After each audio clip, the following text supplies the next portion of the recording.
Please welcome to the stage, Jen White Johnson, art and design activist and educator, JT Photo and Design. Hey!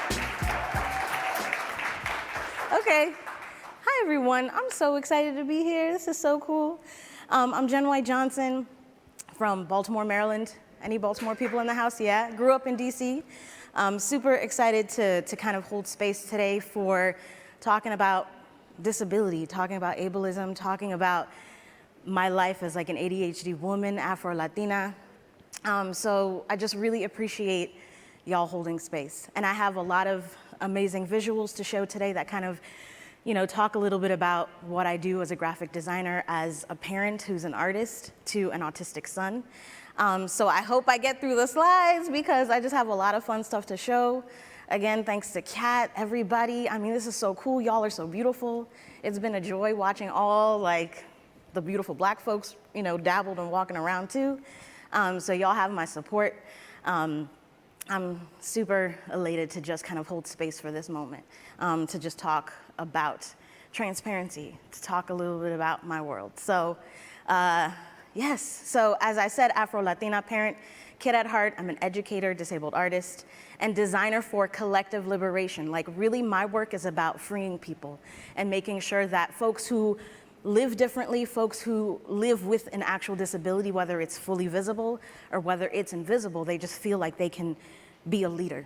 And so a lot of my work is going to show how being disabled means that you are a leader, that you can have impact in the world, like whether it's at home, whether you're an artist working in your studio at home, or whether you're a professor, or whether you're out in the community on the ground.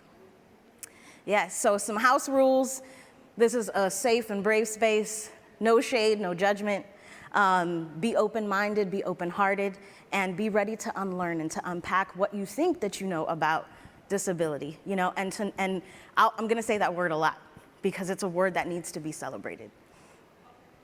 So the title of my chat and some of the visuals that I'm gonna show, Dismantling Ableist Visual Culture by Centering Black and Disabled Narratives, because disability, as I mentioned, it needs to be celebrated. And if you really want to hold space for disabled folks within your communities, you need to center those narratives, and you need to be able to center their lived experiences.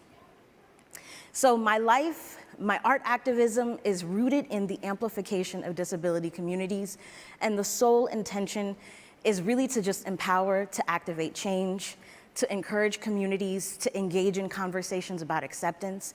It's not always necessarily about awareness. It's also about, yes, I'm disabled, but what are you doing within your spaces to support me?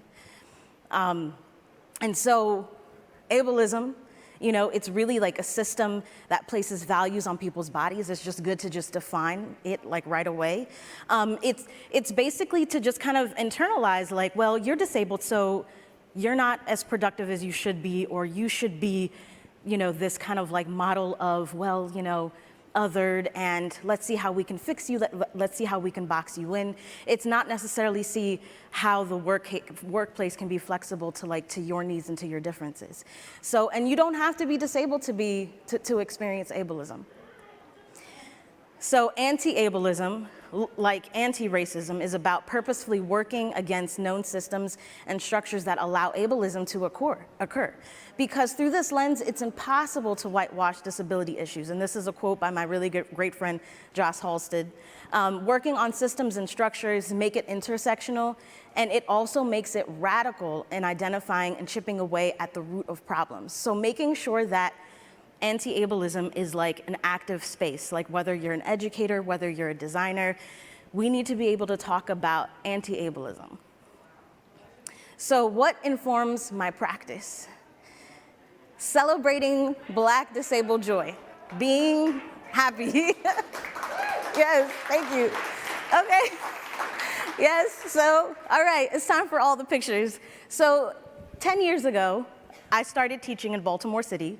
A lot of these beautiful Black kids were in the 5th grade, and they were undocumented. They had a lot of undocumented disabilities, maybe ADHD, going through a lot of issues at home, coming from single family parent homes. But that really didn't affect like their ability to be able to like create and to just make my world, like to make my dreams come true. And these were a lot of like the photographies that we, just fun, amazing snapshots that we were able to embark in and telling like their stories. Because, you know, put a camera in front of a black kid, like, no, it's over. It's just like, it's all about me. Yes, like, you know, you're speaking my language. And we were able to create these like amazing photo quilts that just uplifted like their beauty. And because I'm really all about showing black kids love. So that was kind of like where I started. And where I'm at currently is at Bowie State University. And this was in 2016. My students, some who identify as autistic, some who are, you know, are single parents, teaching, working full-time jobs. And we were like, professor, like this was like the first time that we were able to vote. Like, what's going on? Like, you know, 45 is in the office, what are we gonna do? And I'm like, man, like, our future is us. Like, now is the time to rally. Now is the time to protest. And I don't know if you guys remember, but there were, radical spaces that were just leaving the classroom for the first time, basically letting folks know, like, this is who we are, listen to us, and the results of this election isn't necessarily a reflection of the future. And so, as you can see, our future is us, anti-hate, build with love, not hate. And the students, you know, kind of like facilitated amazing conversations on protest and democracy. So disability justice, intersectionality, leadership, most impacted, anti-capitalist. These are the actual 10 points of disability justice, of just the framework, you know, by Patty Byrne, collective liberation, interdependence. And these are the things that really help to frame like what I do. Collective access, like it really takes a community of folks willing to kind of put in the work. Yeah. So this is Dustin Gibson, an amazing disability justice activist. Excuse me, I stutter, have ADHD, full transparency. So yes, so disability justice cannot only be about shifting or dismantling systems. It can also, well, it also has to be about building our individual capacities to create, imagine, and produce. Okay, so you have to let disabled folks imagine what they can build and then give them the space to actually make it. So, all right, this is my son, Kevin, just turned 9 years old 2 weeks ago. So this was actually us like I was in the middle of a residency, right, February 2020. Empty walls, didn't get a chance to put up any artwork because we had to move out of the studio right as the pandemic occurred. But this is really the heart of why I do what I do. Amazing kid, autistic, he was diagnosed at 3. And you know, when he was first diagnosed, these were the narratives that I was ingesting. Black, autistic, killed by the police. Like when we're really talking about being black and disabled and dismantling ableism, this is really a narrative about survival. This is really a narrative about not walking out of your house and not knowing if you're gonna come back that same day. So this is Stephon Watts, Chicago suburb, killed at home. Matthew Rushin, he's actually not in prison anymore, but thankfully, you know, he was 20 years old, imprisoned for being in a car accident. Autistic, wasn't able to really articulate the situation, and he had like an altercation with police.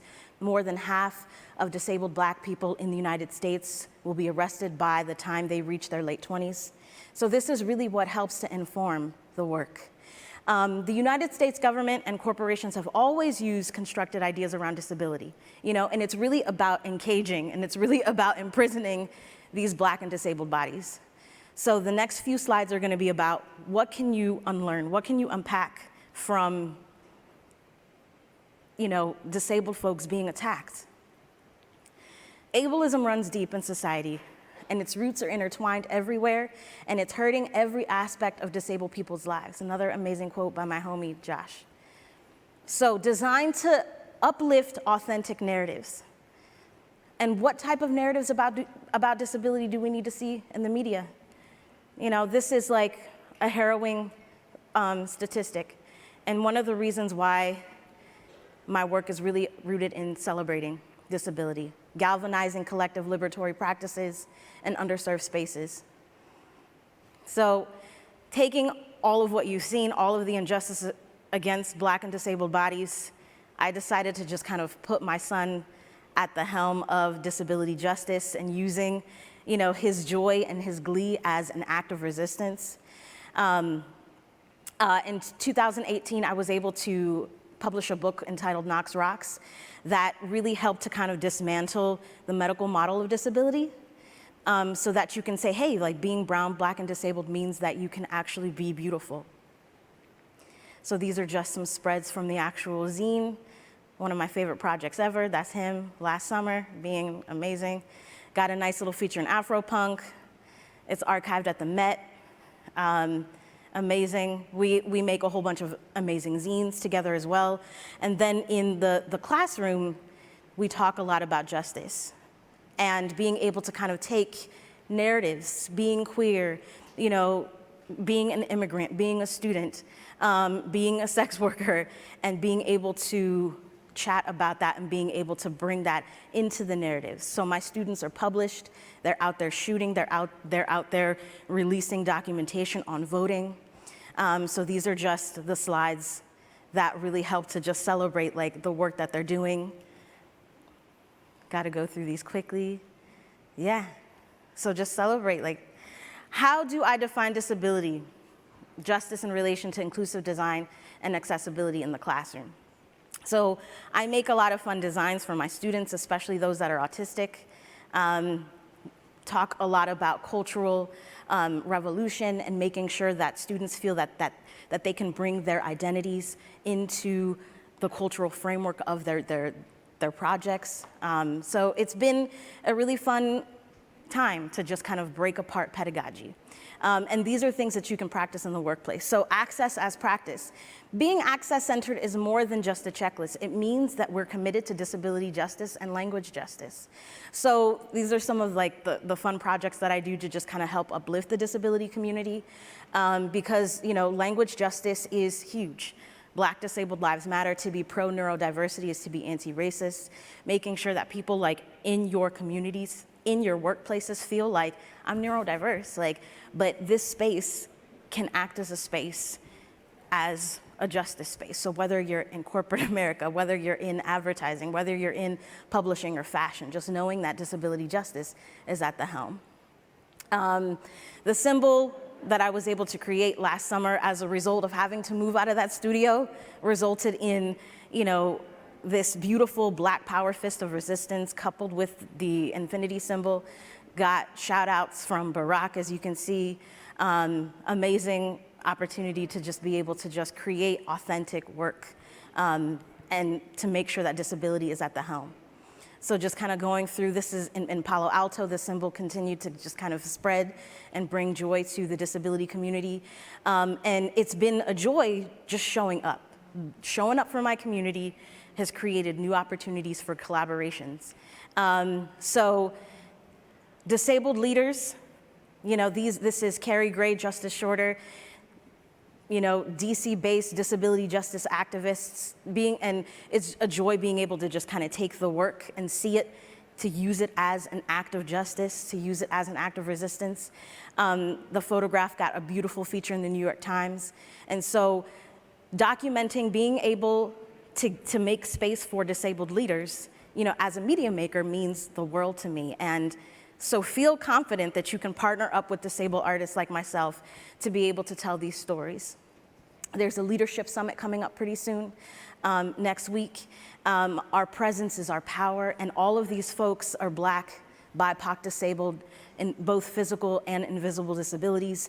And it's really just about leadership tools. So if you're looking for a disabled community, the Named Advocates, the National Association of Melanated Advocates, is a really great place to get started when talking about, hey, what is it like being Black and disabled, BIPOC and disabled, with an invisible disability, physical disability in the workplace, and you don't feel like you're being treated like a leader. Well, why don't you show me, your skills. Like, what does a leader look like in terms of having a disability?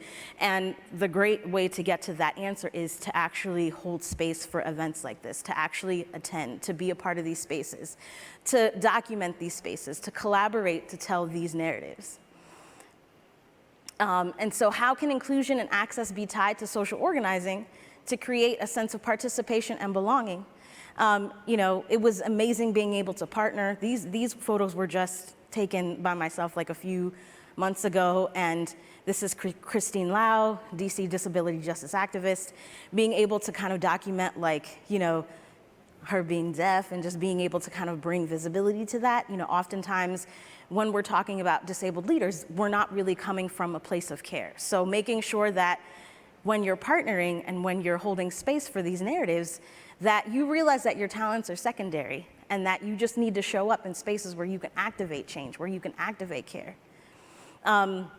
Black Mamas People Assembly, this is in Baltimore in Druid Hill Park, and we were able to just kind of come together to hold space for Black moms and what that means for Baltimore, and knowing that, you know, we have demands and that we feel like we're enough, and declaring, you know, like racism as like a public health crisis, and that includes, you know, Black disabled moms as well.